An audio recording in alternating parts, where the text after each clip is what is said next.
ఓం నమో వెంకటేశాయ. నష్టదృష్టి జీవ గురో కష్ట సృష్టి బీజతరో గోవింద గోవింద. త్వమేవ మే మాతృసమోహితైషీ త్వమేవ మే జన్మకరః పితాసి త్వమేవ మే దోషగణానవైషీ త్వమేవ మే బంధనివర్తకోసి అని మహత్తమ హృదంతర నిరంతర నివాసి అయిన శ్రీనివాస పరమాత్మని భక్తిగా ప్రార్థించుకుంటూ శ్రీశుకుల వారు ఉపదేశం చేసిన శ్రీమద్భాగవతం యొక్క అధ్యయన కార్యక్రమాన్ని మనం ప్రారంభించుకుందాము. యథాప్రకారం ప్రారంభంలో ఆచార్యుల వారితో కలిసి ప్రార్థనా శ్లోకాలను చదువుకుని మంగళాచరణం చేసుకుందాం. శ్రీ గురు ప్రార్థన. గురుర్బ్రహ్మా గురుర్విష్ణు గురుర్దేవో మహేశ్వరః గురుః సాక్షాత్ పరం బ్రహ్మ తస్మై శ్రీ గురవే నమః. శ్రీనివాస ప్రార్థన. నారాయణాద్రివాసాయ నారశ్రీవర్ధనాయ చ నారాయణాయ పూజ్యాయ శ్రీనివాసాయ తే నమః. అథ సంకల్పః. శ్రీమదాదివరాహ క్షేత్రే విరాజమానస్య నిత్యశుద్ధబుద్ధముక్తస్వభావస్య లీలాగృహీతవిగ్రహస్య శ్రీపద్మావతీజానేః అనుగ్రహేణ అస్మాకం సర్వేషాం బుద్ధిశుద్ధ్యర్థం విద్యాభివృద్ధ్యర్థం భక్తిజ్ఞానవైరాగ్యాది తదనుకూల సర్వసంపత్సమృద్ధ్యర్థం శ్రీపరమేశ్వర ప్రీత్యర్థం శ్రీమద్భాగవత పాఠం కరిష్యామహే. అస్య శ్రీమద్భాగవత స్తోత్ర మహామంత్రస్య నారద ఋషిః బృహతీ ఛందః శ్రీకృష్ణః పరమాత్మా దేవత బ్రహ్మ బీజం భక్తిశక్తిః జ్ఞానవైరాగ్యే కీలకం అస్మాకం శ్రీమద్భగవత్ప్రసాదసిద్ధ్యర్థే పాఠే వినియోగః. ధ్యానం నారాయణాభిధఘనాఘనపూర్యమాణం శ్రీవ్యాసకీరరుజురోహితశోభమానం తామిశ్రనాశచపలాశని తత్వభానం విష్ణోః పదం విశతభాగవతం సుగానం. శ్రీ గురుభ్యో నమః. ఋషభ రూపంలో అవతరించినటువంటి పరమాత్మ తన పిల్లలకి, తన రాజ్యంలో ప్రజలకి, వినేవారందరికీ కూడా ఉపదేశం చేయటం మొదలుపెట్టాడు. ఆ ఉపదేశంలో మానవుడి యొక్క ఈ శరీరం ఎందుకు వచ్చింది అని ప్రధానంగా కనుక్కోమన్నాడు. అది తపస్సు కోసమే, విజ్ఞానాన్ని సాధించడం కోసమే అని తెలుసుకోమన్నాడు. అది కాక మిగతావన్నీ హృదయ గ్రంథి, జీవుణ్ణి మనస్సుతో కలిపినటువంటి గ్రంథి లాంటి గ్రంథులను పెంచుకోవటం కోసమే అనే విషయాన్ని రకరకాల మార్గాల్లో చెప్పాడు. ఈ హృదయ గ్రంథినో లేకపోతే మానవుడి శరీరంలో ఉండి చేయవలసినటువంటి పనినో చెప్పడానికి రకరకాల సాధనాలను, 25 సాధనాలను చెప్పాడు. చెప్పి వాటన్నిటితోనూ కర్మాశయం హృదయ గ్రంథి బంధం అవిద్యయా సాధితమప్రమత్తః అనేన యోగేన యథోపదేశం సమ్యక్ వ్యపోహ్యోపరమేత యోగాత్ అని అవిద్యతో వచ్చినటువంటి ఈ హృదయ గ్రంథి నేను చెప్పిన ఈ సాధనాలతో, నేను చెప్పిన ఈ యోగ సాధనతో, నేను చెప్పినటువంటి విజ్ఞాన విరాజితైన జ్ఞానేన అని చెప్పిన జ్ఞానంతో పోతుంది, పోతే సుఖంగా ఉంటాడు అనే విషయాన్ని తేల్చి చెప్పాడు. చెప్పి మానవులు విని తీరవలసినటువంటి కొన్ని అంశాలను చెప్పటానికి పైన మళ్ళీ ఉపదేశాన్ని కొనసాగిస్తున్నాడు. దాంట్లో మొదటిగా ఇలా అంటున్నాడు, పుత్రాంశ్చ శిష్యాంశ్చ నృపో గురుర్వా మల్లోకకామో మదనుగ్రహార్థ ఇత్థం విమన్యురనుశిష్యాత్ అతదజ్ఞాన్ న యోజయేత్ కర్మసు కర్మమూఢాన్ కం యోజయన్ మనుజోర్థం లభేత నిపాతయన్ నష్టదృశం హి గర్తే అని. నేను చెప్పిన ఈ ఉపదేశం ఉంది కదా, ఈ ఉపదేశం ఇప్పుడు ఎందుకు మీరు ఈ ఉపదేశాన్ని మొదలుపెట్టారు అని ఎవరు అడగద్దు. ఈ ఉపదేశాన్ని నేనే కాదు, ఏ తండ్రి అయినా సరే ఏ పిల్లవాడికైనా చేయవలసిందే, ఏ గురువైనా ఏ శిష్యుడికైనా చేయవలసిందే, ఏ రాజైనా తన ప్రజలకు చేయవలసిందే. శిష్యాంశ్చ పుత్రాంశ్చ శిష్యాంశ్చ నృపో గురుర్వా. శిష్యుల్ని గురువు ఇలాంటి ఉపదేశంతోనే అభివృద్ధి చేయాలి. పుత్రుల్ని పిల్లల్ని తండ్రి ఇలాంటి ఉపదేశమే చేసి వాళ్ళని పైకి తీసుకురావాలి. నృప రాజు కూడా తన ప్రజలకి ఇలాంటి ఉపదేశమే చేసి వాళ్ళని అభివృద్ధి పథంలోకి నడిపించాలి.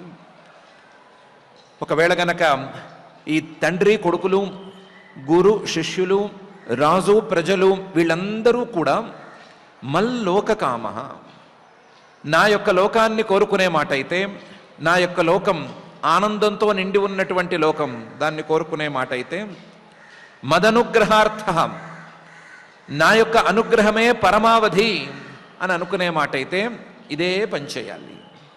ఏం చేయాలి? ఇత్థం, నేను చేసినట్లుగానే, అనుశిష్యాత్, నేను ఉపదేశం చేసినట్లుగానే, నా ఉపదేశాన్ని అనువాదం చేసినట్లుగా నా ఉపదేశాన్నే మళ్ళీ రిపీట్ చేసి వాళ్ళకు ఉపదేశం చేయాలి. అనుశిష్యాత్. ఎందుకంటే అతదజ్ఞాన్, వాళ్ళు సరి అయిన జ్ఞానం ఉన్నవాళ్ళు కారు. పిల్లలు కావచ్చు, శిష్యులు కావచ్చు, రాజ్యంలోని ప్రజలు కావచ్చు, సాధారణ ప్రజలు కావచ్చు, వీళ్ళందరికీ ఈ జ్ఞానం అనేది సరిగ్గా లేదు. కాబట్టి వాళ్ళకి ఈ ఉపదేశం చేయాలి. ఉపదేశం చేయొచ్చండి, చెప్పచ్చు, కానీ వినేవాళ్ళు చెప్పే వాళ్ళని ప్రాణాలు తోడేస్తున్నారు. ఎక్కడ లేని సందేహాలు అడుగుతారు, సందేహాల మీద సందేహాలు వేస్తూనే ఉంటారు.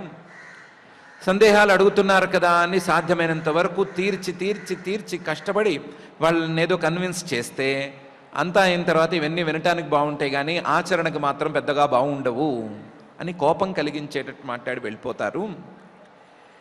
అసలు వినరు, విన్నదాన్ని శ్రద్ధగా వినరు, శ్రద్ధగా విన్నదాన్ని ఆచరించడానికి ఎక్కువ ఇష్టపడరు అని ఎవరైనా అంటే దానికి ముందు జాగ్రత్తగా పరమాత్మే అంటున్నాడు, విమన్యు ఇత్థం విమన్యు అనుశిష్యాత్. వాళ్ళు అలాగే ఉంటారు, వాళ్ళ మీద కోపం పెట్టుకోకూడదు.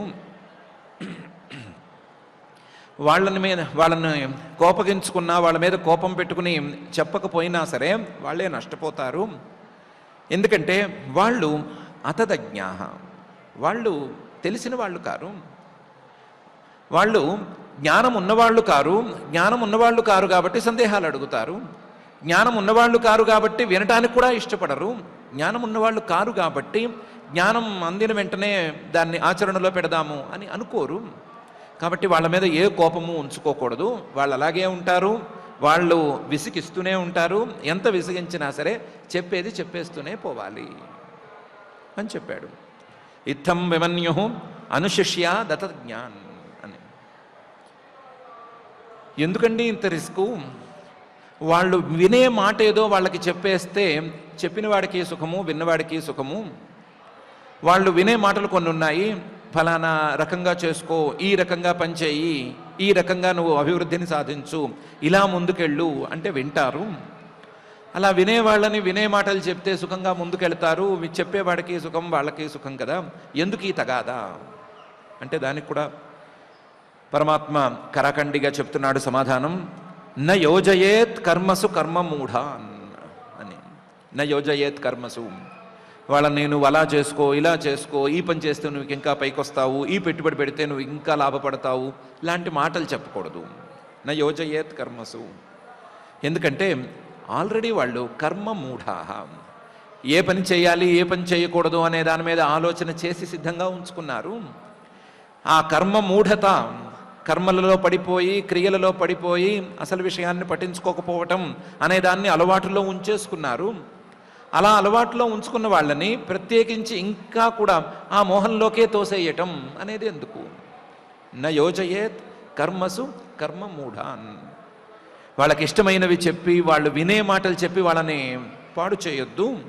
వాళ్ళు చాలా వరకు పాడైపోయి ఉన్నారు. పాడైపోయి వాళ్ళని ఇంకా పాడు చేయొద్దు. న యోజయేత్ కర్మసు కర్మ మూఢాన్. ఈ విషయం మీద క్లారిటీ రావాలంటే ఒక ఉదాహరణ కూడా చెప్తాను. కం యోజయన్ మనుజోర్థం లభేత నిపాతయన్ నష్టదృశం హి గర్తే అనే ఉదాహరణ ఉంది, చూసుకోవచ్చు. కళ్ళు కనిపించని వాడు ఒక ఆయన ఉన్నాడు. అతను దారి తెలియక ఇబ్బంది పడుతున్నాడు. దారి తెలియక ఇబ్బంది పడుతున్నాడు కదా అని ఎవరైనా ఏమైనా చెప్పబోతే వాళ్ళు నిజం చెప్తున్నారా అబద్ధం చెప్తున్నారా అనే సందేహంలో పడిపోయి వాళ్ళ మాట వినాలా వినకూడదా అని తేల్చుకోలేక తాను ఇబ్బంది పడుతూ చెప్పే వాళ్ళని ఇబ్బంది పెడుతున్నాడు. ఎందుకంటే అతనికి కనిపించడం లేదు, ఈ దారిని నమ్మబుద్ధి కావటం లేదు. అలాంటి వ్యక్తి మీద ఎవరి మీదైనా కోపం వచ్చి, ఎవరికైనా సరే కోపం వచ్చేసి వీడు మనం చెప్పిన మాట వినట్లేదు, మనల్ని సందేహాల మీద సందేహాలు అడుగుతాడు, మనల్ని నమ్మడు, చెప్పింది వినడు, ఏమేమో తగాదా పడతాడు అని అనుకుని ఆ కళ్ళు లేనివాడిని ఎవరైనా సరే, ఎంత జాలి దయా లేని వాళ్ళైనా సరే గుంతలోకి తోసేస్తారా? గుంతలోకి దారి చూపించి ఓ దీంట్లోకి వెళ్ళు చాలా మెత్తగా హాయిగా ఉంటుంది అని గుంతలోకి తోసేస్తారా? తోసేయరు కదా. ఒకవేళ జాలి దయా లేనివాడు ఎవరైనా ఇలాంటి పని చేస్తే, కళ్ళు కనిపించని వాడు దారి అడిగితే ఆ దారి తెలియని వాడిని ఓ గుంతలోకి తోసేస్తే, అతను మళ్ళీ లేవలేని పరిస్థితికి తెచ్చేస్తే ఏమి ప్రయోజనం? అతను మాత్రం పొందుతాడు. చెప్పినవాడు మాత్రం ఏం ప్రయోజనం పొందుతాడు? విన్నవాడికి మాత్రం ఏం ప్రయోజనం ఉంటుంది? కం యోజయన్ మనుజోర్థం లభేత నిపాతయన్ నష్టదృశం హి గర్తే. నష్టదృశం కళ్ళు కనిపించని వాడిని గర్తే గుంతలోకి యోజయన్ తోసేసేవాడు. కం అర్థం లభేత మనుజ. ఏం ప్రయోజనాన్ని పొందుతాడు? కళ్ళు లేని వాడిని గుంతలోకి తోస్తే పుణ్యమా పురుషార్థమా? ఏం దొరుకుతుంది? ఏం దొరకదు కదా. అలాగే కళ్ళు లేనట్లుగా, ఏమీ దారి తెలియనట్లుగా, శ్రేయో మార్గం తెలియక తికమకపడేటువంటి సామాన్య మానవుణ్ణి కూడా అతనికి వినటానికి సౌకర్యంగా ఉంటుంది కదా అని, చెప్పడానికి సౌకర్యంగా ఉంటుంది కదా అని అతనికి ఇష్టమైన మార్గాన్నే ఎవరైనా చూపించినట్లయితే ఈ కళ్ళు కనిపించని వాడికి గొయ్యి లాంటిది చూపించినట్లే. చూపిస్తే చూసిన వాడికి ఏమీ ప్రయోజనం దక్కదు, చూపించిన వాడికి ఏం ప్రయోజనము దక్కదు. కాబట్టి ఈ పని మాత్రం పెట్టుకోవద్దు. న యోజయేత్ కర్మసు కర్మమూఢాన్. వాళ్ళు ఏ విధంగా ఇబ్బంది పెట్టినా సరే విమన్యు అనుశిష్యాత్ అతజ్ఞాన్ అని పరమాత్మ ఈ శ్లోకంలో అంటున్నాడు. పుత్రాంశ్చ శిష్యాంశ్చ నృపో గురుర్వా మల్లోకకామో మదనుగ్రహార్థ ఇత్థం విమన్యురనుశిష్యాద్ అతజ్ఞాన్ న యోజయేత్ కర్మసు కర్మమూఢాన్. కం యోజయన్ మనుజోర్థం లభేత నిపాతయన్ నష్టదృశం హి గర్తే అనే ఈ శ్లోకంలో నయోజయేత్ అనే దాన్ని ఇంకా బలంగా చెప్పడానికి పై శ్లోకాన్ని కూడా వాడుతున్నాడు. లోకస్వయం శ్రేయసి నష్టదృష్టి యోర్థాన్ సమీహేత నికామకామ అన్యోన్యవైర సుఖలేశహేతో అనంత దుఃఖంచ నవేద మూఢ అని. ఈ లోకంలో ఉన్నవాడికి ఎవరికి నువ్వు ఇలా చేస్తే లాభపడతావని చెప్పాలి. మామూలు విషయాలలో నువ్వు ఇలా చేస్తే లాభపడతావు, అలా చేస్తే ఇంకా ముందుకు వస్తావు అని ఏం చెప్పాలి? లోక స్వయం ఎవరిని తీసుకున్నా, ఏ మనిషిని తీసుకున్నా ఏదో ఒక సొంత ఆలోచన చేసి పెట్టే ఉంచాడు. స్వయం ఎలాంటి ఆలోచన చేసి పెట్టాడు? శ్రేయసి నష్టదృష్టి. శ్రేయో మార్గాన్ అనే దాని మీద కళ్ళకు గంతలు కట్టుకున్నట్లుగా, లేదా ఆ మార్గంలో కళ్ళే కనిపించనట్లుగా ఉండి ఏదో నిర్ణయం చేసి పెట్టుకున్నాడు. లోక స్వయం శ్రేయసి నష్టదృష్టి. శ్రేయస్సు శ్రేయో మార్గము అంటే అటువైపేమో కళ్ళకు గంతలు కట్టుకున్నాడు. అది కాక మిగతా విషయాల మీద తన అభిప్రాయాలను తాను కలిగి ఉన్నాడు. ఏ మనిషిని కదిలించినా సరే, ఏ మనిషికి ఉండవలసిన నిర్ణయం ఆ మనిషికి ఉంది. ఎందుకంటే యోర్థాన్ సమీహేత నికామకామ.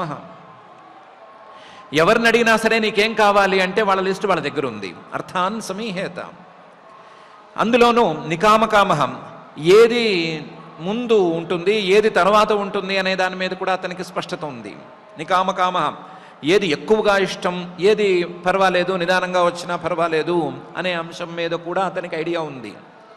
ఎవరిని కదిలించినా సరే వాళ్ళ ఆలోచనలు వాళ్ళు చేసి పెట్టుకున్నారు, వాళ్ళు కోరుకోవాల్సింది వాళ్ళు కోరి పెట్టుకున్నారు, ఆ కోరికల్లో కూడా ప్రయారిటీ లిస్ట్ ముందు పెట్టుకున్నారు, అన్నీ సిద్ధంగానే ఉంచుకున్నారు. అందుకని ఎవరికి ఏమి కోరుకోమని చెప్పాలి? కోరికలన్నీ సిద్ధంగా ఉండేటువంటి మానవులకి ఇలా కోరుకుని ఇలా చెయ్యి అని ఏం చెప్పాలి? ఏమీ చెప్పక్కర్లేదు. యోర్థాన్ సమీహేత నికామకామ. పోనీ ఫలానా వాడితో తగాదా పెట్టుకుంటే నువ్వు ప్రసిద్ధుడు అవుతావు, లేదా ఫలానా వాడితో తగాదా పెట్టుకుంటే నువ్వు హీరో అవుతావు అని చెప్దామా అంటే అది కూడా అక్కర్లేదు. అన్యోన్య వైరహ. ఏ మనిషికి పక్క మనిషి మీద పూర్తి స్థాయి స్నేహం అనేది ఉండటానికి అవకాశం ఉండదు. అన్యోన్య వైరహ. ఇంకో మనిషితోనో లేదా ఇంకొక వ్యక్తితోనో ఇంకొక జంతువుతోనో ఇంకొక వస్తువుతోనో ఏదో ఒక చిన్నపాటి వైరాన్ని పెట్టుకునే ఉన్నాడు. ఆ వైరానికి గురైన మనిషికి కూడా ఇతని మీద ఇంకో వ్యక్తి మీద అలా వైరాలు ఉంటూనే ఉన్నాయి. కాబట్టి ఆ ఉపదేశం కూడా అక్కర్లేదు. అన్యోన్య వైరహం, వైరం ఉండనే ఉంది. నిర్వైరంగా ఉండమని ఉపదేశం చేయవలసిన అవసరం ఉందే కానీ ఫలానా వాడితో పోటీ పడు అని చెప్పక్కర్లేదు. పోటీ పడటం అనేది స్వభావంలో భాగమైపోయింది. అన్యోన్య వైరహం. ఇది కాక సుఖలేశహేతో అనంత దుఃఖంచ న వేద మూఢ. నువ్వు ఇలా చేస్తే సుఖపడతావు అని ఎవరికీ చెప్పక్కర్లేదు. ఎందుకంటే ఏదో ఒక సుఖలేశాన్ని పట్టుకుని దానికోసం అనంతమైన దుఃఖాన్ని, అంతూ పొంతూ లేని దుఃఖాన్ని అనుభవించటానికి ప్రతి మూఢుడు సిద్ధంగానే ఉన్నాడు, ప్రతి అజ్ఞాని సిద్ధంగానే ఉన్నాడు. వాళ్ళకి ఇలా చేస్తే సుఖపడతావు, అలా చేస్తే సుఖపడతావు అని చెప్పి మాత్రం ఏం ఉపయోగం? దానివల్ల వాడికి మాత్రం ఏం ఉపయోగం? కాబట్టి ఎవరికి ఇలాంటి మాటలేమీ చెప్పనక్కర్లేదు. ఒకవేళ ఎవరికైనా ఏమైనా చెప్పాలి అంటే వైరాగ్యం గురించి చెప్పాలి. ఎవరికైనా ఏమైనా చెప్పాలి అంటే నిర్వైరంగా ఎలా ఉండాలి అని చెప్పాలి. ఎవరికైనా ఏమైనా చెప్పాలి అంటే సుఖలేశహేతో అనంత దుఃఖం అనేదాన్ని సహించక్కర్లేదు. మనం అనంతమైన సుఖాన్ని సాధించటానికి దారి చూసుకోవాలి అనే చెప్పాలి. కాబట్టి న యోజయేత్ కర్మసు కర్మ మూఢాన్. అనువుగా ఉంది కదా అని వాళ్ళు ఎలా పోతుంటే ఆ పోయే మార్గంలోనే ఉపదేశం చేయాలి అని పెద్దవాళ్ళు ఎవరూ అనుకోవద్దు అని పరమాత్మ చెప్తున్నాడు. లోకస్వయం శ్రేయసి నష్టదృష్టి యోర్థాన్ సమీహేత నికామకామ అన్యోన్యవైరస్ సుఖలేశహేతో అనంత దుఃఖంచ నవేద మూఢ అనే ఈ శ్లోకంలో కస్తం స్వయం తదభిజ్ఞో విపశ్చిత్ అవిద్యాయామంతరే వర్తమానం దృష్ట్వా పునస్తం సఘృణ కుబుద్ధిం ప్రయోజయేత్ ఉత్పథగం యథాంధం అని మళ్ళీ ఈ విషయాన్నే బలంగా చెప్పడానికి అదే దృష్టాంతంతో చెప్తున్నాడు. తదభిజ్ఞ, నేను చెప్పినటువంటి ఈ ఉపదేశం కాస్తో కూస్తో అర్థమైన వాళ్ళు ఎవరున్నా సరే అలాంటి వాళ్ళు విపశ్చిత్, కాస్తంత వివేకం ఉన్నటువంటి వాళ్ళు, నేను చెప్పిన విషయాల మీద సామాన్య అవగాహన ఉన్నవాళ్ళైనా తదభిజ్ఞ విపశ్చిత్ అవిద్యాయామంతరే వర్తమానం స్వయం అవిద్యాయామంతరే వర్తమానం పునః తం కుబుద్ధిం ప్రయోజయేత్. ఈ విషయాన్ని చెప్పకుండా స్వయం తనంతట తానుగానే అవిద్యాయాం అంతరే వర్తమానం, అవిద్యలోనే పడు కొట్టుమిట్లాడుతున్నటువంటి మానవుడిని చూసి, ఆ మానవుడిని చూసి సఘృణ, అయ్యో ఇతను ఇబ్బంది పడుతున్నాడు కదా అని అనుకుని, కోరరాని కోరికలు కోరుకుని అక్కర్లేని వైరాలను పెట్టుకుని సుఖలేశాలనేమో గొప్పగా భావించి కష్టాలు పడుతున్నాడు కదా అనేటువంటి దయతోనే పునః తం కుబుద్ధిం ప్రయోజయేత్, మళ్ళీ అలాంటి దారిలోకే మళ్ళీ నువ్వు ఇలా చేస్తే ఈ కష్టాలు తీరుతాయి, ఇలా చేస్తే ఈ కోరికలు తీరుతాయి అని కస్తం ప్రయోజయేత్. ఇలా జ్ఞానులనేవాళ్ళు ఎవరు అతన్ని ఇలా ప్రోత్సహిస్తారు? జ్ఞానులనేవాళ్ళు ఎందుకు ఇతన్ని ప్రోత్సహించాలి? అతను స్వయం ఉత్పథగం, తనంతట తానే ధర్మ మార్గాన్ని లేదా జ్ఞాన మార్గాన్ని దాటి వెళ్ళిపోయినవాడు. అలాంటి వాడికి నువ్వు ఉన్న మార్గం గొప్పది అని ఎవరు చెప్తారు? యథా అంధం, కళ్ళు కనిపించక దారి తప్పినటువంటి వాడిని నువ్వు వెళుతున్న దారి బాగానే ఉంది, ఇంకొంచెం పక్కకెళ్ళు అని గోతులు ముళ్ళు ఉండేటువంటి దారిని ఎవరు చూపిస్తారు? ఎవరైనా చూపించాలి అంటే మంచి దారి కదా చూపించాలి అలాంటి వ్యక్తికి. అలాంటి వ్యక్తి లాంటి వాడే ఈ మనిషి కూడా, కుబుద్ధి. ఇతను కూడా అలాంటి వాడే కాబట్టి ఇతనికి కూడా మంచి దారి చూపించాలి, కానీ మళ్ళీ అదే దారి చూపించి న కర్మసు యోజయేత్ అని పరమాత్మ అంటున్నాడు. కస్తం స్వయం తదభిజ్ఞో విపశ్చిత్ అవిద్యాయామంతరే వర్తమానం దృష్ట్వా పునస్తం సహృణ కుబుద్ధిం ప్రయోజయేదుత్పథగం యథాంధం అనే శ్లోకంలో.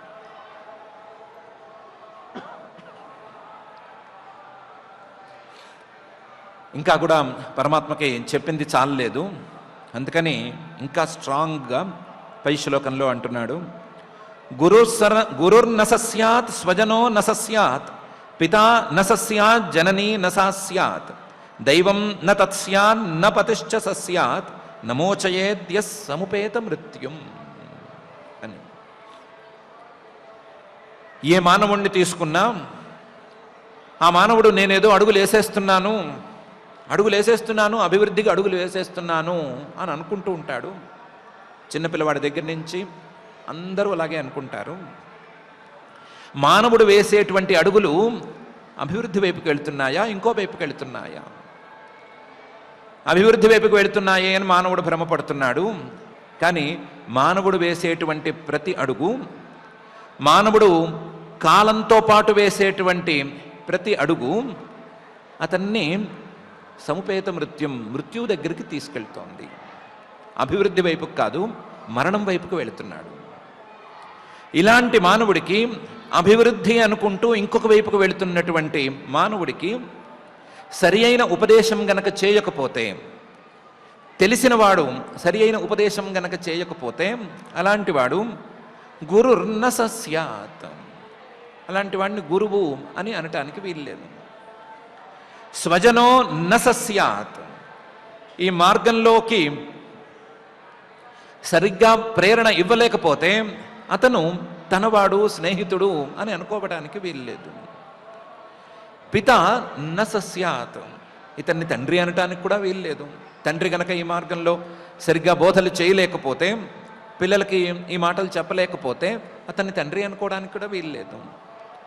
జననీ న సా స్యాత్, తల్లి కూడా ఈ మాటలని పిల్లలకు చెప్పలేకపోతే, చిన్నప్పటి నుంచి వినేటప్పుడైనా చెప్పలేకపోతే తల్లి అనుకోవడానికి కూడా వీల్లేదు.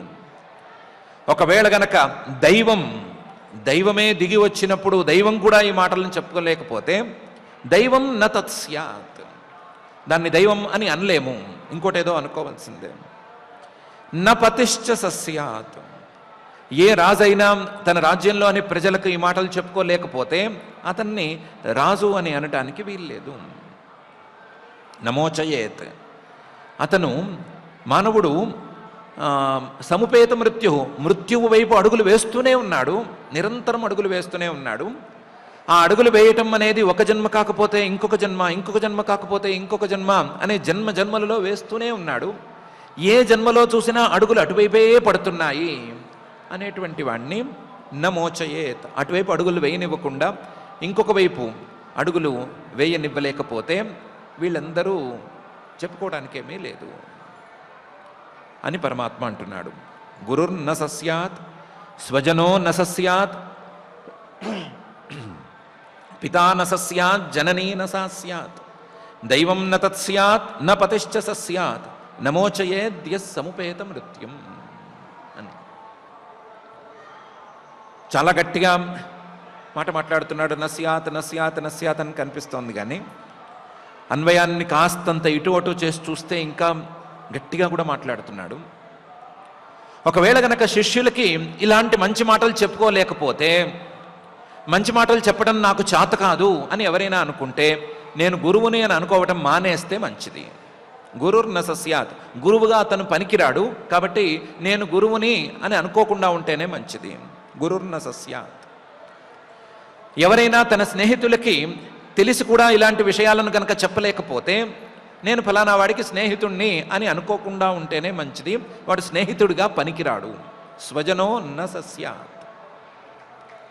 ఎవరైనా తల్లిదండ్రులు, పితా మాత, తల్లిదండ్రుల్లో ఎవరైనా సరే పిల్లలకి ఈ మాటలు ఏం చెప్తామండి, వాళ్ళు ఏదో చిన్నప్పుడు స్కూళ్ళకి వెళ్ళారు, పెద్దయిన తర్వాత కాలేజీలకు వెళ్ళారు, తర్వాత వాళ్ళ పనుల్లో వాళ్ళు ఉన్నారు, అందువలన ఎప్పుడు చెప్తాము, చెప్పేందుకు వీలు లేకపోయింది, చెప్పినా వింటారా అని అనుకునే మాట అయితే పిల్లల్ని కనకుండా ఉంటే మంచిది. పితా న సస్యాత్, జననీ న సాస్యాత్. ఇలాంటి పిల్లలకి చెప్పలేము అనేటువంటి భావమే ఉన్నట్లయితే పిల్లల్ని కనకుండా ఉంటేనే మంచిది. ఎందుకు కనటం, కని వాళ్ళని ఎందుకు ఇబ్బందులకు గురి చేయటం, కని వాళ్ళని ఎందుకు మళ్ళీ ఇంకొక వైపుకు అడుగులు వేయించటం, కనకుండా ఉంటే పోలా. పితా న సస్యాత్, తండ్రి కాకుండా ఉంటే సరిపోతుంది. జననీ న సాస్యాత్, తల్లి కాకుండా ఉంటే సరిపోతుంది. పిల్లలు మేము చెప్పిన మాటలని ఏ వయసులోనూ వినరు అని అనుకునే మాట అయితే పిల్లల్ని కనటం ఎందుకు, మానేస్తే పోలా అని అంటున్నాడు పరమాత్మ. ఒకవేళ కనుక దైవమే ఇలాంటి పనులు చేసే మాట అయితే దాన్ని దైవంగా అంగీకరించటం ఎందుకు? దైవం ఇలాంటి మంచి మాటలు చెప్పదు అని అనుకుంటే, దైవం ఇలాంటి మంచి మాటలు చెప్పకుండా వేరే వైపుకు ప్రోత్సహిస్తుంది అని అనుకుంటే దాన్ని దైవంగా అంగీకరించడం ఎందుకు? దైవంగాని నేను దేవతని అని అనుకోవటం ఎందుకు? నేను దేవతను కాను, దయ్యాన్ని అని అనుకుంటే పోతుంది. దైవం న తత్స్యాత్ న పతిశ్చ సస్యాత్. ప్రతివాడు నెత్తిన కిరీటం పెట్టుకుని నేను పాలకుణ్ణి అని వస్తే ఉపయోగం ఏముంది? పాలకుడు అనేవాడు ప్రజల్ని రక్షించాలి కదా, ప్రజల యొక్క దారిని, బిహేవియర్ని, వీటన్నిటినీ మార్చాలి కదా. అలా మార్చలేకపోతే ఆ నెత్తిన కిరీటం ఎందుకు, తీసేస్తే పోలా. పతిర్న సస్యాత్. వీళ్ళందరికీ, గురువుకి, స్నేహితుడికి, తల్లిదండ్రులకి, దైవానికి, రాజుకి, వీళ్ళందరికీ బాధ్యత ఉంది. ఈ బాధ్యతను గనక నెరవేర్చలేకపోయినట్లయితే ఈ బాధ్యతల నుంచి తప్పించుకోవటమే మేలు, తప్పుకోవటమే మేలు. నేను గురువును కాను, నేను వాడికి స్నేహితుణ్ణి కాను, నాకు పిల్లలు అక్కర్లేదు, నేను ఎవరికి దైవాన్ని కాను, నేను ఎవరికి రాజును కాను అని అనుకుని కూర్చోవటం మేలు. వీటిల్లో ఏ బాధ్యతనైనా సరే నెత్తినికి ఎత్తుకునే మాట అయితే వాళ్ళకి మాత్రం ఈ మాట చెప్పి తీరవలసిందే. వాళ్ళని మంచి దారిలోకి కనీసం వాళ్ళు విన్నా వినకపోయినా నేను చెప్పాను అనేటువంటి తృప్తినైనా పొందవలసిందే అని పరమాత్మే అంటున్నాడు. ఇంతకు ముందు ముందు శ్లోకంలో విమన్యుహు అనే పదాన్ని అందుకనే పెట్టాడని అనుకున్నాం కదా. వాళ్ళు వింటారో వినరో తర్వాతి మాట, నేను మాత్రం చెప్పి తీరాలి, మళ్ళీ చెప్పి తీరాలి అని అనుకోవలసిందే అని బలంగా చెప్తున్నాడు.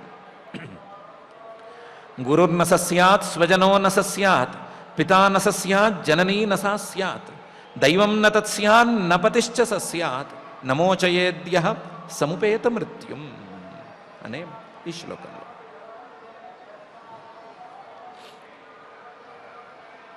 బానే ఉంది, మీరు చెప్పిన విషయాలన్నీ ఒప్పుకున్నాము, మీరు చెప్పిన విషయాలన్నిటినీ మా పిల్లలకి, మా శిష్యులకి, మా ప్రజలకి, అందరికీ, స్నేహితులకి అందరికీ ప్రచారం చేయాలి అని కూడా ఒప్పుకున్నాము, పాంప్లెట్లు వేసి అందరికీ పంచిపెడతాము, బాగానే ఉంది.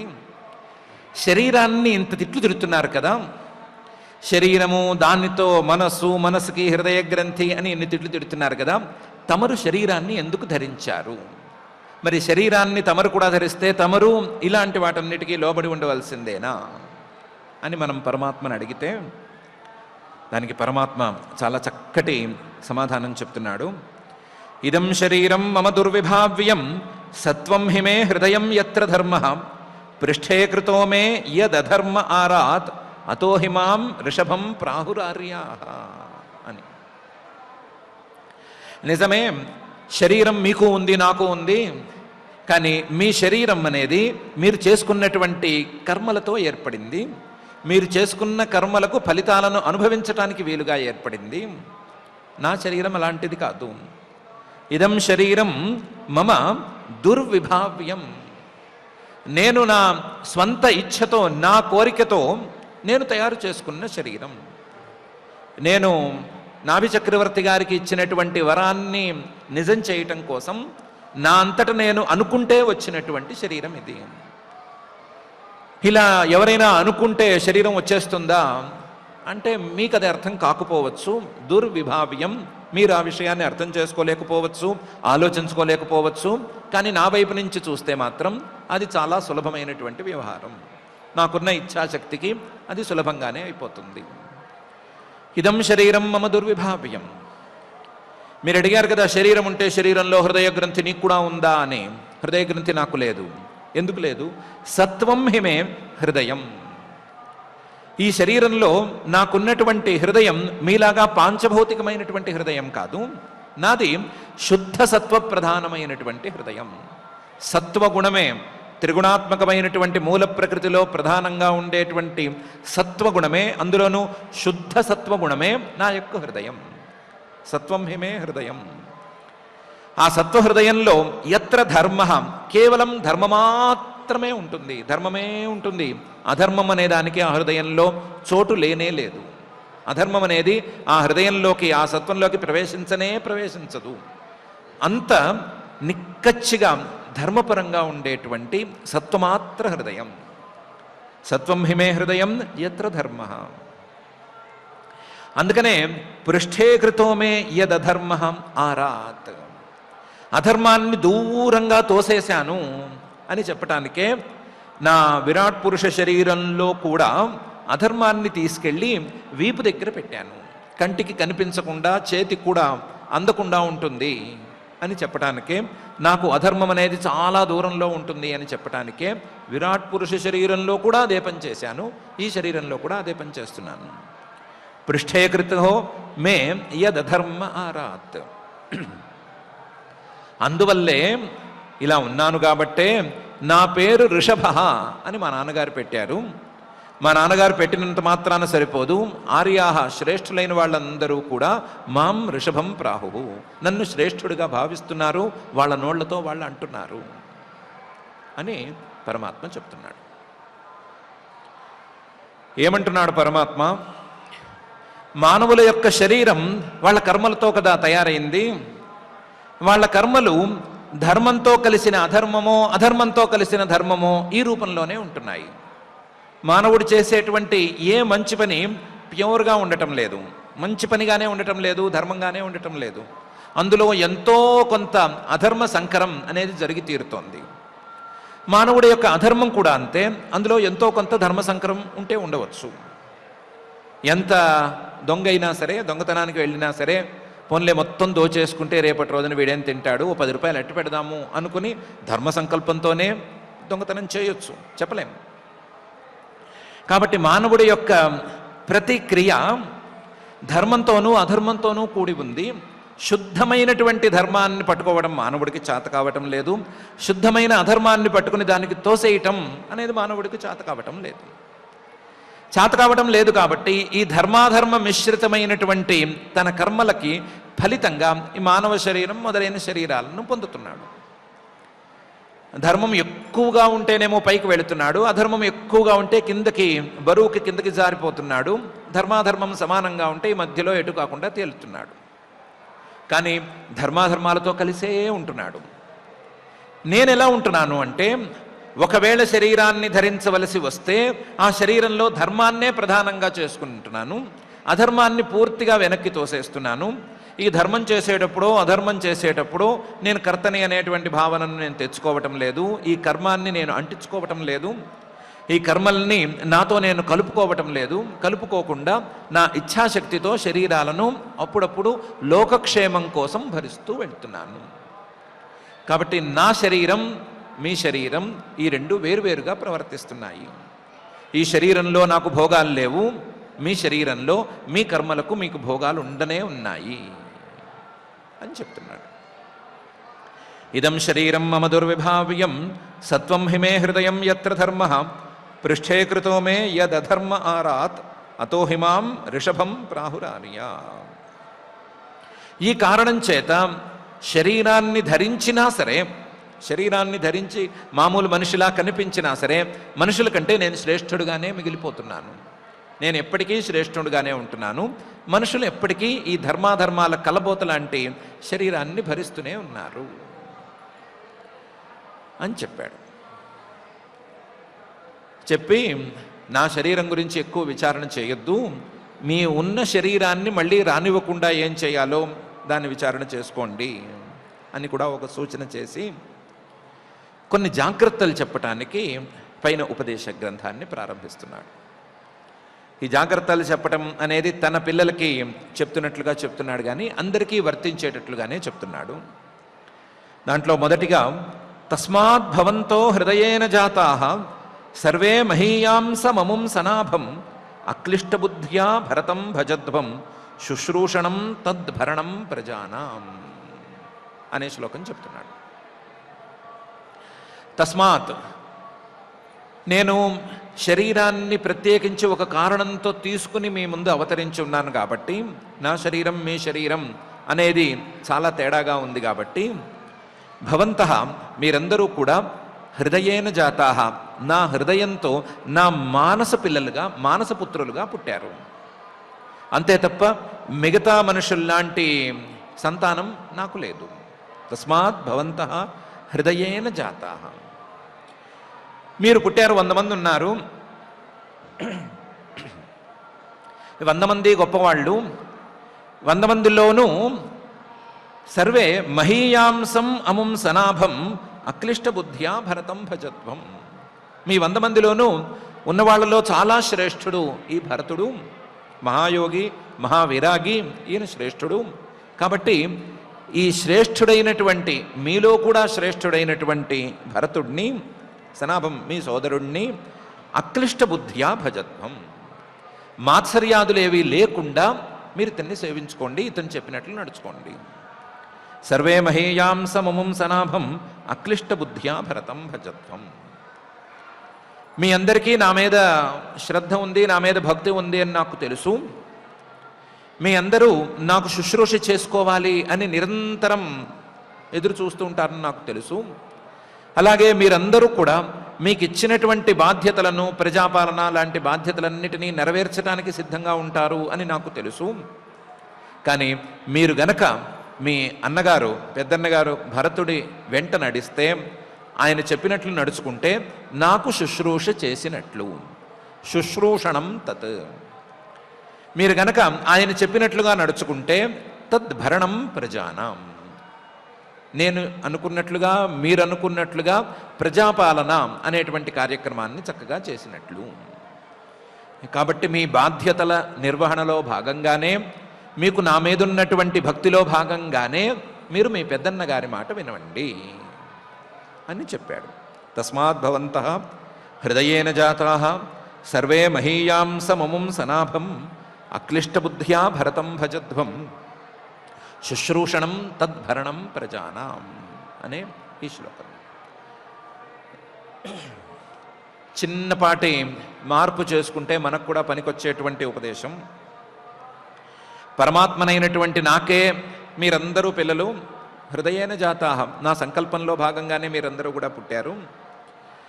మీరందరూ పుట్టారు, మంచి దారిలో నడవాలి అని నాకుంది కాబట్టి, మీరందరూ మీలో కాస్తంత శ్రేష్ఠుడైన వాడిని ఒకడిని చూసుకుని, నిజంగా శ్రేష్ఠుడైన వాడిని, ఆ శ్రేష్ఠుడి వెంట నడుస్తూ ఉండండి. ఆ శ్రేష్ఠుడి మీద అనవసరమైనటువంటి ఆరోపణలు లాంటివి చేయబోకండి. అక్లిష్ట బుద్ధ్యా, మాత్సర్యము, అసూయ, ఈర్ష్య లాంటివి పెట్టుకోకుండా ఆయన శ్రేష్ఠుడైతే గనక ఆయన వెంట నడవటానికి మీరు ప్రాధాన్యం ఇవ్వండి. అక్లిష్ట బుద్ధ్యా భజధ్వం. ఇదే నాకు శుశ్రూషణ కిందకు వస్తుంది, ఇదే మీ బాధ్యతలను మీరు నిర్వర్తించినట్లు అవుతుంది అని కూడా అర్థాన్ని ఇందులో గుచ్చే ఉంచాడు. మనకు కూడా పనికొచ్చేటువంటి ఉపదేశాన్ని ఈ పద్ధతిలో చేశాడు. పనిలో పని మీ ఇంట్లో పెద్దలు ఉంటారు, అన్నలు ఉంటారు, లేదా వంశవృద్ధులు, కులవృద్ధులు ఉంటారు, వాళ్ళందరినీ కూడా ఇలాగే అనువర్తిస్తూ ఉండండి అనేటువంటి ఉపదేశాన్ని కూడా ఇందులో ఉంచాడు. ఉంచి ఇంకొక విషయాన్ని చెప్పడం కోసం దానికి ప్రాతిపదికగా ఒక శ్లోకం అంటున్నాడు. భూతేషు వీరుద్భ్య ఉదుత్తమాయే సరీసృపాస్తేషు సబోధనిష్ఠాః తతో మనుష్యాః ప్రమథాస్తతోపి గంధర్వ సిద్ధ విబుధానుగాయే అని మొదలుపెట్టాడు. ఈ సృష్టిలో చాలా పదార్థాలు ఉన్నాయి. కొన్ని పదార్థాలు కదులుతాయి, కొన్ని పదార్థాలు కదలవు. స్థావరాలు జంగమాలు అని అనుకుంటాము.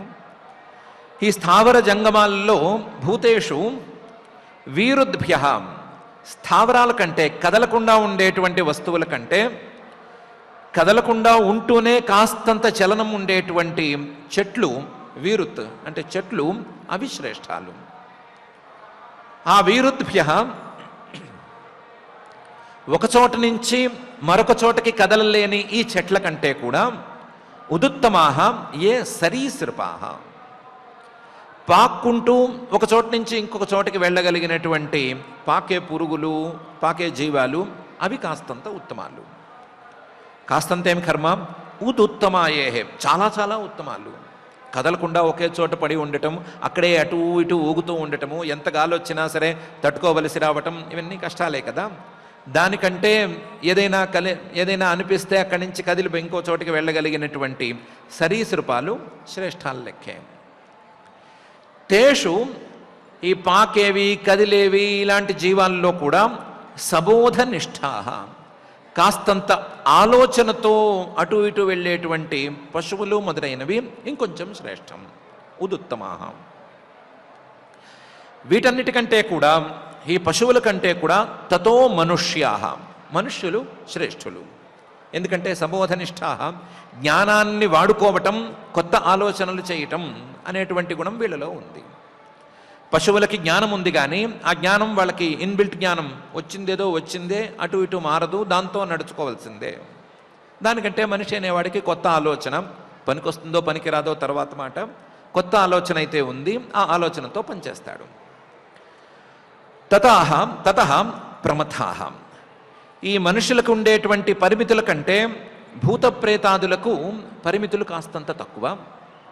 మనిషి కూడా తన సామర్థ్యాన్ని పరిమితంగానే ప్రదర్శించగలడు. భూతాలకి, ఇలాంటి వాటికి, పిశాచాలకి, ఇలాంటి వాటికి సామర్థ్యం కొంచెం ఎక్కువగా ఉంటుంది. కాబట్టి సామర్థ్యపరంగా చూసుకున్నప్పుడు మనుషుల కంటే భూత ప్రేతాదులు కొంచెం ఎక్కువ స్థాయి అని చెప్పుకోవాలి. వాటికంటే కూడా గంధర్వాహం, గంధర్వులు పైవాళ్ళు, పై స్థాయి వాళ్ళు.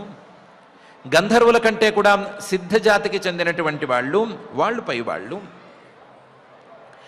వాళ్ళకంటే కూడా దేవతలకు దగ్గరగా తిరిగేటువంటి విబుధానుగాహ, దేవతలకు దగ్గరగా తిరిగేటువంటి కిన్నెరలు లాంటి జాతి వాళ్ళు, వాళ్ళు శ్రేష్ఠులు.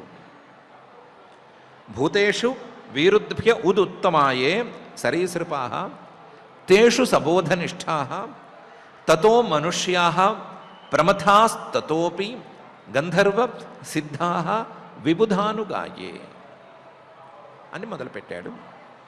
మొదలుపెట్టి దాన్ని 2వ శ్లోకంలోకి తీసుకెళ్ళి అక్కడ తాను చెప్పదలుచుకున్నటువంటి విషయాన్ని చెప్తున్నాడు. దేవాసురేభ్యో మఘవత్ ప్రధానాః దక్షాదయో బ్రహ్మసుతాస్తు తేషాం భవః పరస్సోథ విరించ వీర్యః సమత్పరోహం ద్విజదేవదేవః అని. ఈ కిన్నెర జాతికి చెందిన వారి కంటే కూడా ఆ కిన్నెర జాతి వాళ్ళు దేవతల అనుచరులు అనుకున్నాం కాబట్టి దేవతలు శ్రేష్ఠులు. ఆ దేవతల కంటే ముందు కిన్నెర జాతికి తర్వాత మధ్యలో అసురులు అనేవాళ్ళు కూడా ఉన్నారు. అలా అనుకున్నప్పుడు కిన్నెర జాతి తర్వాత అసురులు, అసురుల తర్వాత దేవతలు అని పెట్టుకుందాము. దేవాసురేభ్య. ఈ దేవతలలో కూడా మఘవత్ ప్రధానాహం, ఇంద్రుడు మొదలైనటువంటి దేవతలు చాలా శ్రేష్ఠులు. దేవతలలో కూడా వీళ్ళు చాలా గొప్పవాళ్ళు. దేవతలలో కూడా రకరకాల జాతుల వాళ్ళు ఉన్నారు, రకరకాల విశేషాల వాళ్ళు ఉన్నారు. వాళ్ళందరికంటే ఇంద్రుడు మొదలైనటువంటి వాళ్ళు, ఇంద్రుడు, అగ్ని, వరుణుడు ఇలాంటి వాళ్ళు శ్రేష్ఠులు. వీళ్ళకంటే కూడా, ఇంద్రాది దేవతల కంటే కూడా దక్షాదయో బ్రహ్మసుతాస్తు తేషాం, బ్రహ్మ మానసపుత్రులైనటువంటి దక్ష ప్రజాపతి మొదలైన వాళ్ళు ఇంకా శ్రేష్ఠులు. ఈ దక్ష ప్రజాపతి మొదలైన బ్రహ్మమానస పుత్రుల కంటే కూడా భవః పరః, పరమేశ్వరుడు ఇంకా శ్రేష్ఠుడు. పరమేశ్వరుడు అంటే పరమేశ్వరుడుగా ఇక్కడ తీసుకొచ్చి చూపించట్లేదు. బ్రహ్మగారికి పుట్టినటువంటి భవుడిగా, బ్రహ్మగారి యొక్క కోపంతో ఆయన కనుబొమ్మల మధ్య నుంచి పుట్టుకొచ్చినటువంటి రూపంగా చెప్తున్నారు. ఆయన బ్రహ్మమానస పుత్రుల లాంటివాడు. ఈ బ్రహ్మమానస పుత్రులైనటువంటి దక్ష ప్రజాపతి మొదలైన వాళ్ళ కంటే కూడా ఈయన భవుడు శ్రేష్ఠుడు. భవుడు శ్రేష్ఠుడు అయితే ఆయనకు జన్మనిచ్చినటువంటి బ్రహ్మగారు ఇంకా శ్రేష్ఠుడు లెక్కే కదా. సోథ విరించ వీర్య, ఆయన కంటే కూడా విరించ వీర్య, సామర్థ్యమున్నటువంటి విరించుడు ఆయన గొప్పవాడు. విరించుడి వల్ల పుట్టినటువంటి భవుడు దక్ష ప్రజాపతి మొదలైన వాళ్ళకంటే గొప్పవాడు. భవుడి కంటే విరించుడు బ్రహ్మగారు గొప్పవాడు. ఆ బ్రహ్మగారు సమత్పర, నేనే గొప్పవాణ్ణి అని అనుకుంటూ ఉంటాడు. నేనే పరమాత్మనే గొప్పవాణ్ణి అని అనుకుంటాడు. సమత్పర. కానీ నేను మాత్రం అహం ద్విజదేవ దేవ, బ్రాహ్మణులను దేవతలుగా భావిస్తాను, కొలుస్తాను అని చెప్తున్నాడు. దేవాసురేభ్యో మఘవత్ ప్రధానా దక్షాదయో బ్రహ్మసుతాస్తు తేషాం భవః పరస్సోథ విరించ వీర్య సమత్పరోహం ద్విజదేవ దేవ అని. అందరికంటే గొప్పవాడిని నేనైతే నేను బ్రాహ్మణులను గొప్పవారిగా భావిస్తాను అని పరమాత్మ ఈ శ్లోకంలో చెప్తున్నాడు. చెప్తూ అక్కడ ఉండేటువంటి బ్రహ్మర్షులని బ్రాహ్మణుల్ని వాళ్ళని సంబోధిస్తూ న బ్రాహ్మణైస్తులయే భూతమన్యత్ పశ్యామి విప్రాః కిమతః పరంతు యస్మిన్ ఋభిః ప్రహుతం శ్రద్ధయాహం అశ్నామి కామం న తథాగ్నిహోత్రే అని అంటున్నాడు. విప్రాహ, ఓ బ్రాహ్మణులారా, బ్రహ్మర్షుల్లారా, న బ్రాహ్మణైస్తులయే భూతమన్యత్, బ్రాహ్మణులతో సమానంగా ఉండేటువంటి మరొక జీవిని ఈ సృష్టిలో నేను చూడటం లేదు. న బ్రాహ్మణై తులయే భూతమన్యత్ పశ్యామి విప్రాః కిమతః పరంతు, వాళ్ళకంటే గొప్పవాడిని ఇంకోటి నేను చూడలేను అని వేరే చెప్పాలా? చెప్పక్కర్లేదు. వాళ్ళు ఎంత గొప్పవాళ్ళు అంటే వాళ్ళ మీద నాకే ఎంత గొప్పదనం అనేటువంటి బుద్ధి ఉంది అంటే యస్మిన్ నృభిః ప్రహుతం శ్రద్ధయా అహం అశ్నామి కామం. ఆ బ్రాహ్మడి నోట్లో గనక ఎవరైనా ఏమైనా పెడితే, అతను తినేటట్లుగా ఏమైనా పెడితే, అతను నోటుకుండా వచ్చిన దాన్ని నేను చాలా ఇష్టంగా తింటాను. దాన్ని ప్రహుతం తిన్నట్లుగా అనుకోను, హోమం చేసినట్లుగా భావించి నేను తింటాను. యస్మిన్ నృభిః ప్రహుతం, ఏ బ్రాహ్మణ నోట్లోనైతే మానవులు హోమంలాగా ఏమైనా ఆహార పదార్థాన్ని వేస్తారో దాన్ని శ్రద్ధయా అహం అశ్నామి కామం, నేను శ్రద్ధగా కామం ఇష్టంగా తింటాను. లేదా శ్రద్ధగా ఎవరైతే హోమం చేస్తారో అలాంటి శ్రద్ధతో చేసినటువంటి ఆహుతిని నేను ఇష్టంగా తింటాను. న తథా అగ్నిహోత్రే, అగ్నిహోత్రంలో హోమం చేసినా సరే అంతగా తినను, అంతగా నేను స్వీకరించను. బ్రాహ్మణులను ఇంత గొప్పగా నేను భావిస్తాను కాబట్టే వాళ్ళ నోళ్లలో వెళ్ళిన దాన్ని నేను ఇంత శ్రద్ధగా తింటున్నాను అని పరమాత్మ వాళ్ళతో సమానమైన వాడు లేడు, వాళ్ళకంటే ఎక్కువ ఉన్నవాళ్ళు మరొకరు లేనే లేరు అని ఈ శ్లోకంలో చెప్తున్నాడు. న బ్రాహ్మణైస్తులయే భూతమన్యత్ పశ్యామి విప్రాః కిమతః పరంతు యస్మిన్ ఋభిః ప్రహుతం శ్రద్ధయాహం అశ్నామి కామం న తథాగ్నిహోత్రే అనే ఈ శ్లోకంలో. అదేంటండి అలా అంటారు? అసలే అన్యోన్య వైరహ అని మీరు చెప్పినట్లుగా మాకు పడటాలు పడకపోవటాలు కోపాలు తాపాలు లాంటివి చాలా ఉన్నాయి. అలాంటి వాటిల్లో ఒక వ్యక్తినో లేదా ఒక వర్గాన్నో తీసుకొచ్చి వీళ్ళు గొప్పవాళ్ళు అంటే మేమేం వింటాము, వినటం కష్టమవుతుంది అంటే దానికి కారణాన్ని పరమాత్మ పై శ్లోకంలో చెప్తున్నాడు.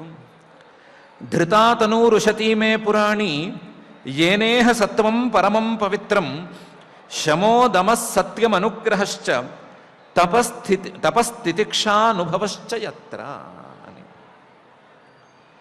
నేను అనుకున్నటువంటి గుణాలు వీళ్ళలో ఉన్నాయి కాబట్టి కోర్స్ వీళ్ళలో ఉంటే వీళ్ళు నాకు చాలా ఇష్టం.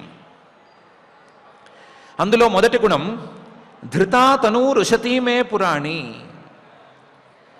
నా యొక్క పరమ పురాణమైనటువంటి నిత్య నూతనంగా ఉండేటువంటి వేదం అనేటువంటి ఒక శరీరాన్ని వీళ్ళు ధరిస్తున్నారు, భరిస్తున్నారు, దాన్ని కాపాడుకుంటూ వస్తున్నారు.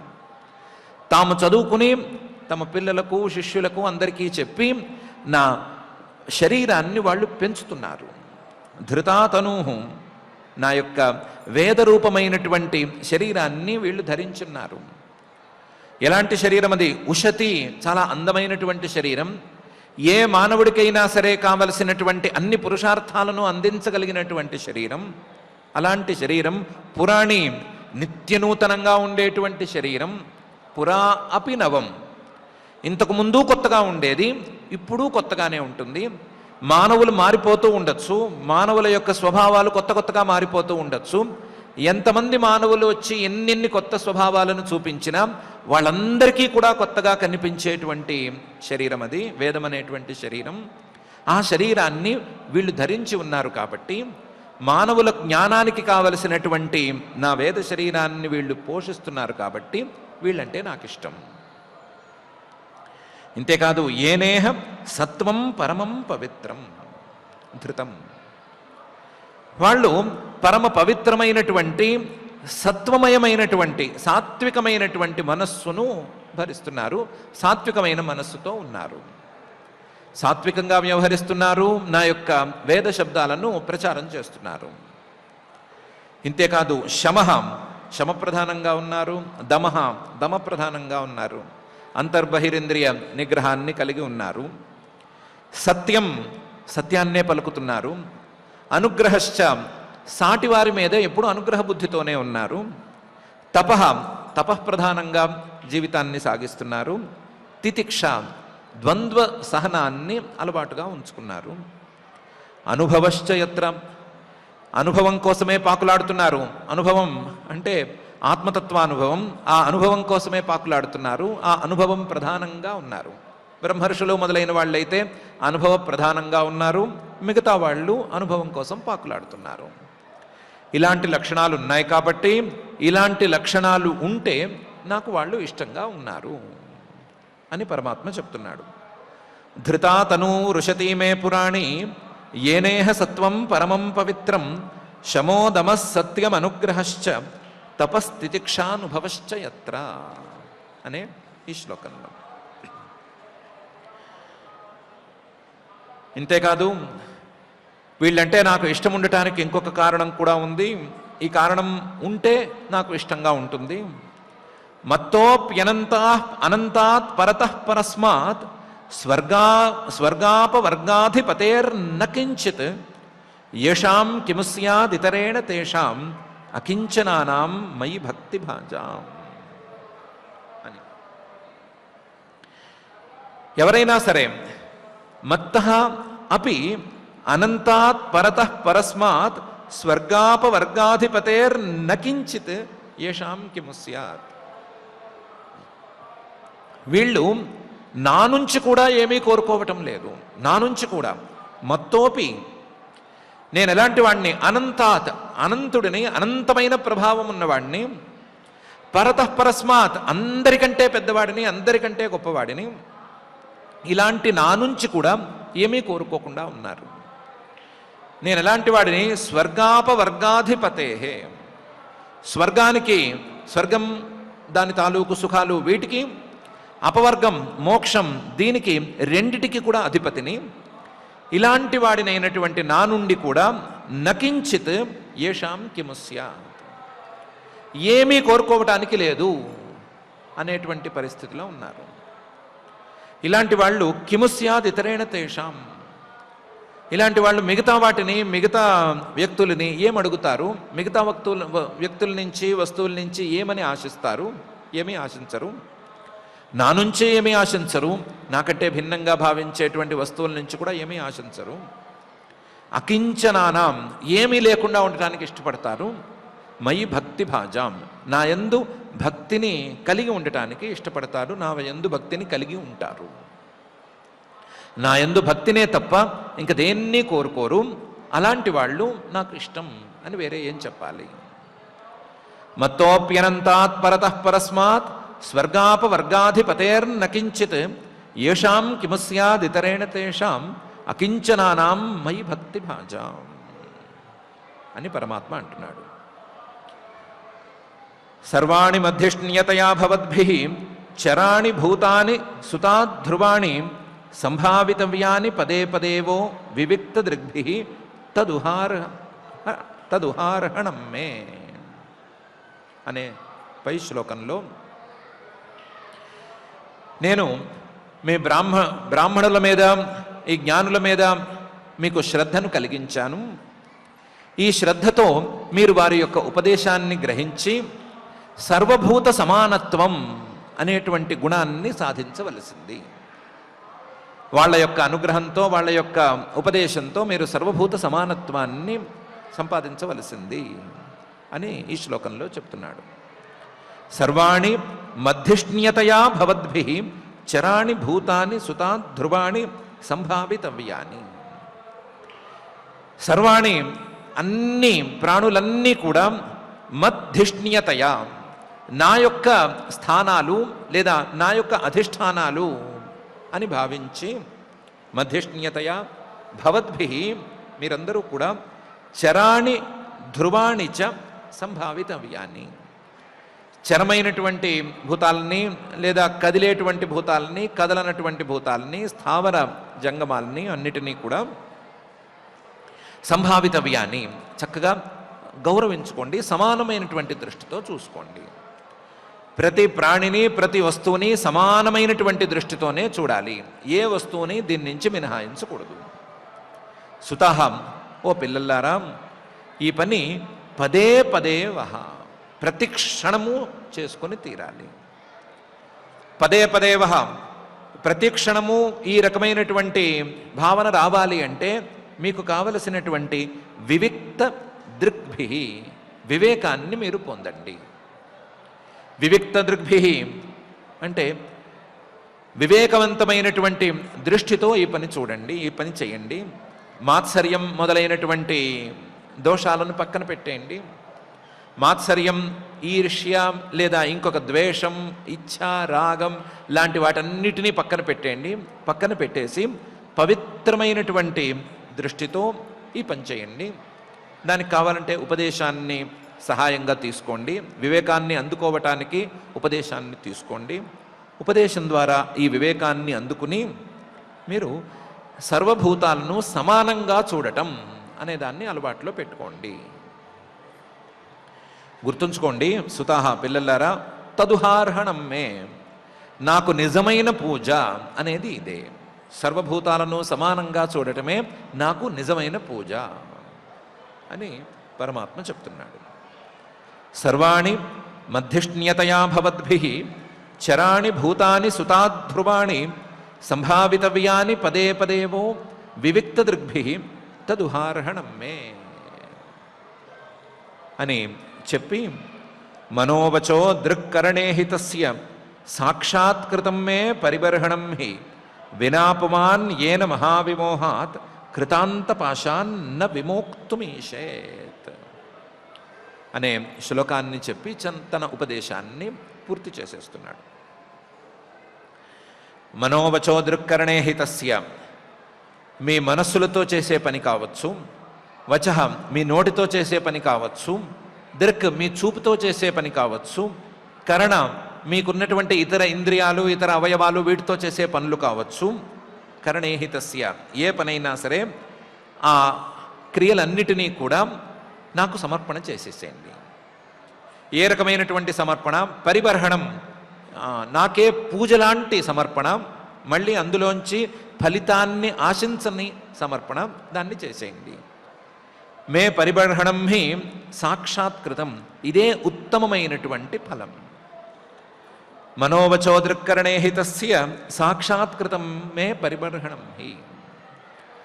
ఇలాంటి పరిబర్హణం, ఇలాంటి పూజ గనక చేసుకున్నట్లయితే పుమాన్ ఏన మహావిమోహాత్ కృతాంతపాశాత్ విమోక్తుమీషేత్, తన క్రియలన్నిటినీ నా యందు గనక సమర్పించుకున్నట్లయితే పుమాన్ పురుషుడు మహావిమోహాత్, తనకున్నటువంటి మహా అజ్ఞానం నుండి, కృతాంతపాశాత్ మృత్యువు అనేటువంటి పాశానికి దగ్గర చేస్తున్నటువంటి ఈ అజ్ఞానం నుండి విమోక్తుం ఈషేత్, తప్పించుకోగలడు, దాని నుండి బయటపడగలడు.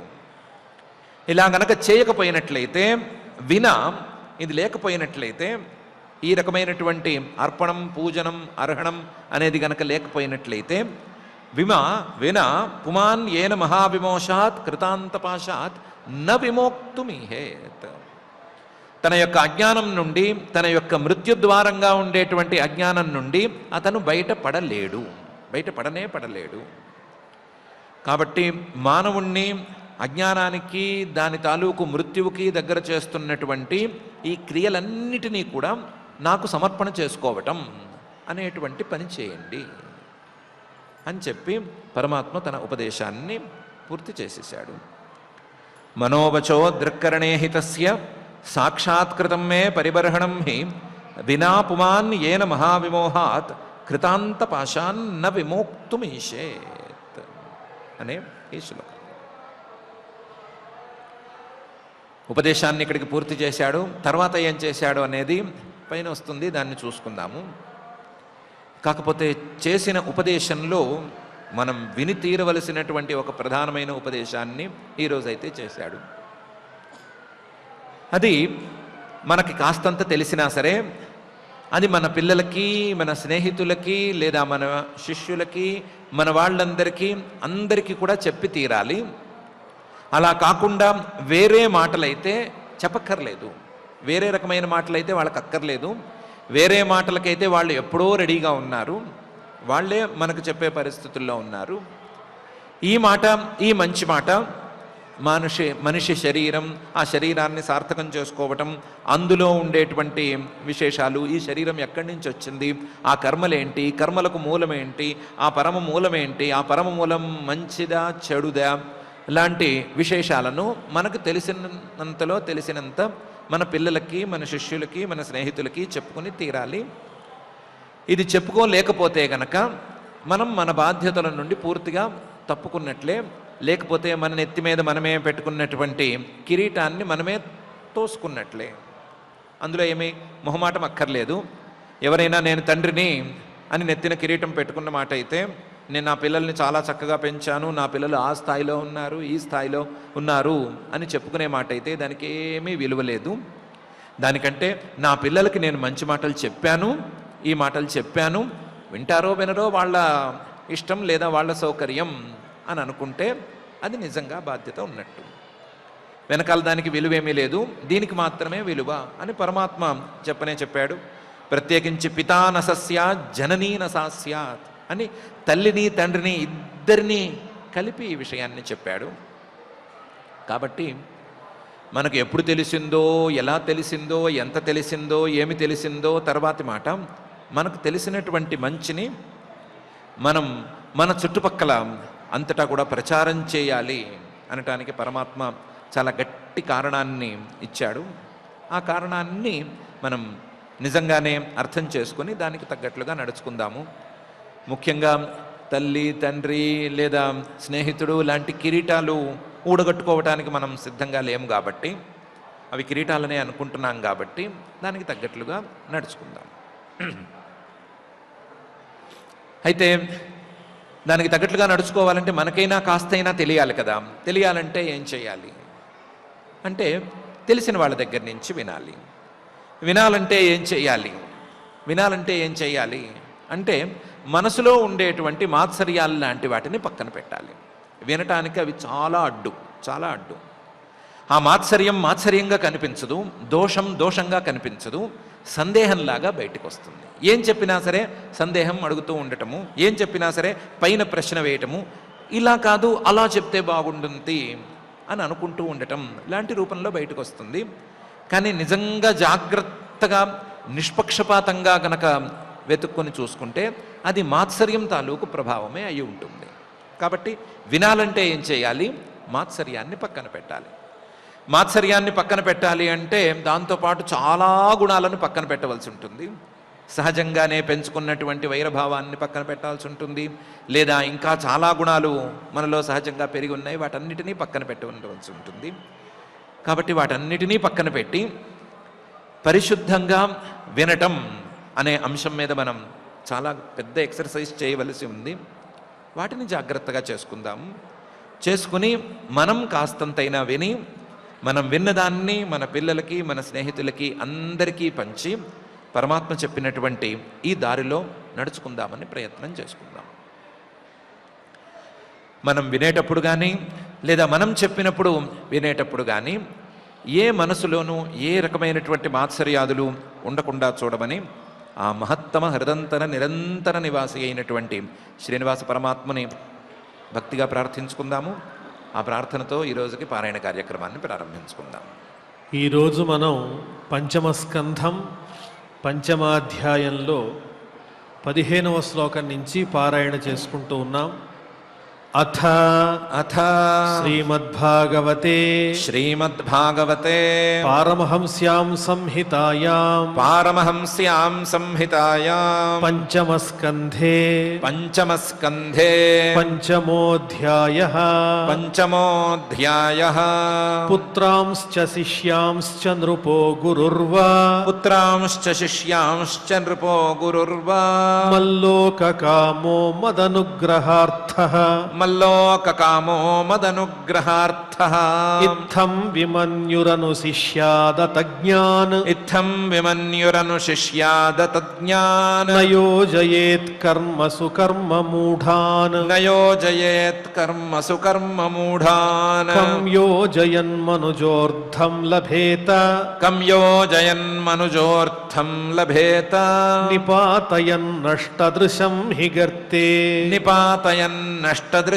హి గర్తే లోకస్వయం శ్రేయసి నష్టదృష్టిః లోకస్వయం శ్రేయసి నష్టదృష్టిః యోర్థాన్ సమీహేత నికామకామః యోర్థాన్ సమీహేత నికామకామః అన్యోన్యవైరః సుఖలేశహేతోః అన్యోన్యవైరః సుఖలేశహేతోః అనంత దుఃఖం చ న వేదమూఢః అనంత దుఃఖం చ న వేదమూఢః కస్తం స్వయం తదభిజ్ఞో విపశ్చిత్ కస్తం స్వయం తదభిజ్ఞో విపశ్చిత్ అవిద్యాయామంతరే వర్తమానం అవిద్యాయామంతరే వర్తమానం దృష్ట్వా పునస్తం సఘృణః కుబుద్ధిం దృష్ట్వా పునస్తం సఘృణః కుబుద్ధిం ప్రయోజయేదుత్పథగం యథాంధం ప్రయోజయేదుత్పథగం యథాంధం గురుర్న సస్యాత్ స్వజనో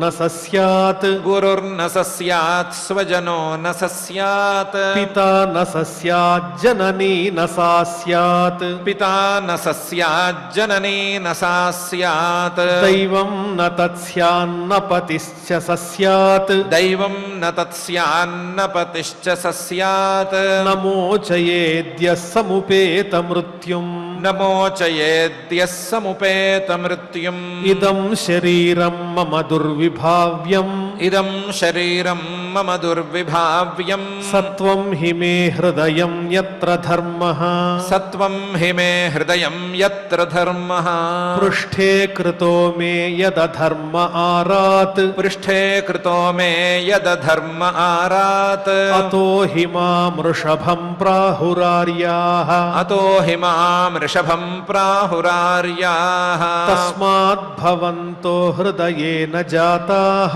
తస్మాత్ భవంతో హృదయేన జాతాః సర్వే మహీయాం సమముం సనాభం సర్వే మహేయాం సమముం సనాభం అక్లిష్ట బుద్ధ్యా భరతం భజధ్వం అక్లిష్టబుద్ధ్యా భరతం భజధ్వం శుశ్రూషణం తద్భరణం ప్రజానాం శుశ్రూషణం తద్భరణం ప్రజానాం భూతేషు వీరుద్భ్య ఉదుత్తమాయే భూతేషు వీరుద్భ్య ఉదుత్తమాయే సరీసృపాస్తేషు సబోధనిష్ఠాః సరీసృపాస్తేషు సబోధనిష్ఠాః తతో మనుష్యాః ప్రమథాస్తతోపి తతో మనుష్యాః ప్రమథాస్తతోపి గంధర్వసిద్ధా విబుధానుగాయే గంధర్వసిద్ధా విబుధానుగాయే దేవాసురేభ్యో మఘవత్ప్రధానాః దేవాసురేభ్యో మఘవత్ప్రధానాః దక్షాదయో బ్రహ్మసుతాస్తు తేషాం దక్షాదయో బ్రహ్మసుతాస్తు తేషాం భవః పరస్సోథ విరించ వీర్యః భవః పరస్సోథ విరించ వీర్యః ప్రియః సమత్పరోహం ద్విజదేవదేవః సమత్పరోహం ద్విజదేవదేవః న బ్రాహ్మణైస్తులయే భూతమన్యత్ న బ్రాహ్మణైస్తులయే భూతమన్యత్ పశ్యామి విప్రాః కిమతః పరంతు పశ్యామి విప్రాః కిమతః పరంతు యస్మిన్ నృభిః ప్రహుతం శ్రద్ధయాహం యస్మిన్ నృభిః ప్రహృతం శ్రద్ధయాహం అశ్నామి కామం న తథాగ్నిహోత్రే అశ్నామి కామన్న తథాగ్నిహోత్రే ధృతా తనూరుషతి మే పురాణి ధృతా తనూరుషతి మే పురాణి ఏనేహ సత్వం పరమం పవిత్రం యేనేహ సత్వం పరమం పవిత్రం శమోదమః సత్యమనుగ్రహశ్చ శమోదమః సత్యమనుగ్రహశ్చ తపస్థితిక్షానుభవశ్చ యత్ర తపస్థితిక్షానుభవశ్చ యత్ర మత్తోప్యనంతాత్ పరతః పరస్మాత్ మత్తోప్యనంతాత్ పరతః పరస్మాత్ స్వర్గాపవర్గాధిపతేర్న కించిత్ స్వర్గాపవర్గాధిపతేర్న కించిత్ యేషాం కిము స్యాదితరేణ తేషాం యేషాం కిము స్యాదితరేణ తేషాం అకించనానాం మయి భక్తిభాజాం అకించనానాం మయి భక్తిభాజాం సర్వాణి మద్ధిష్ణ్యతయా భవద్భిః సర్వాణి మద్ధిష్ణ్యతయా భవద్భిః చరాణి భూతాని సుతాధ్రువాణి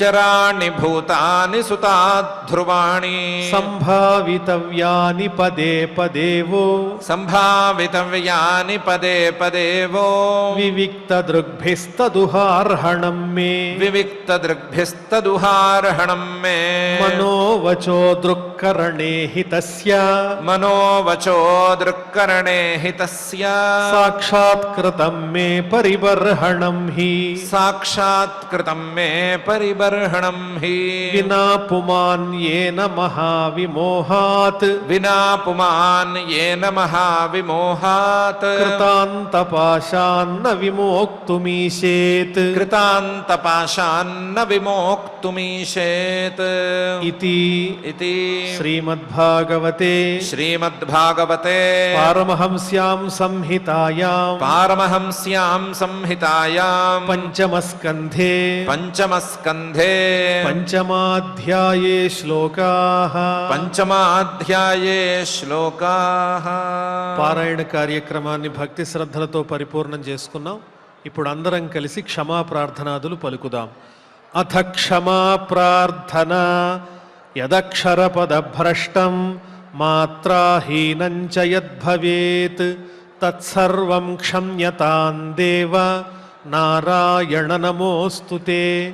అథ భగవత్సమర్పణం కాయేన వాచా మనసేంద్రియైర్వా బుద్ధ్యాత్మనా వా ప్రకృతే స్వభావాత్ కరోమి యద్యత్ సకలం పరస్మై నారాయణాయేతి సమర్పయామి. అథ లోకక్షేమ ప్రార్థనా సర్వే భవంతు సుఖినః సర్వే సంతు నిరామయాః సర్వే భద్రాణి పశ్యంతు మా కశ్చిద్ దుఃఖభాగ్ భవేత్. అథ మంగళం శ్రియః కాంతాయ కళ్యాణ నిధయే నిధయేర్థినాం శ్రీవేంకటనివాసాయ శ్రీనివాసాయ మంగళం. వెంకటేశ